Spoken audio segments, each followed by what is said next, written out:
किसी जमाने में चीन में एक अमीर अहमक आदमी रहता था। उसका नाम पिंग सुन था। इसका एक नौकर पोश था। वो अपने आका से भी ज्यादा बेवकूफ़ी की हरकतें करता था। एक दिन पिंग सुन ने सोचा कि दरिया के किनारे चहलकदमी करे। इसने अपने जूते पहने ख्याल नहीं किया कि एक जूते का नीला मोटा है और एक का पतला। वही जूते पहनकर टहलने लगा। पीछे पीछे इसका नौकर भी था। थोड़ी देर चलने के बाद पिंग सुन को महसूस हुआ कि चलने में दिक्कत पेश आ रही है। एक पैर दूसरे के मुकाबले में नीचे चला जाता था। नौकर से कहा, मेरे पैर में शायद कुछ तकलीफ है। नौकर ने जवाब दिया, शायद बारिश से सड़क पर गले पड़ गए हैं। एक आदमी अलिफादेर से गुजर रहा था। उसने उनकी बात सुनी और कहा, ओ जनाब, सड़क बिल्कुल बराबर और चिकनी है। बारिश भी अरसे से यहाँ नहीं हुई। फिर मेरे पैर क्यों ऊपर नीचे जा रहे हैं? पिंग सुन ने पूछा। अजनबी ने कहा, जनाब, आप एक मोटे तले का और एक पतले तले का जूता पहने हुए हैं।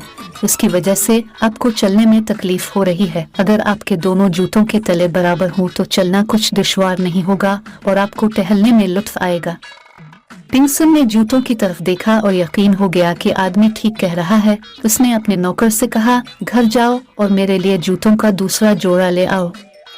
नौकर घर पहुंचा। उसने दूसरा जोड़ा देखा तो वो एक जैसा नहीं था।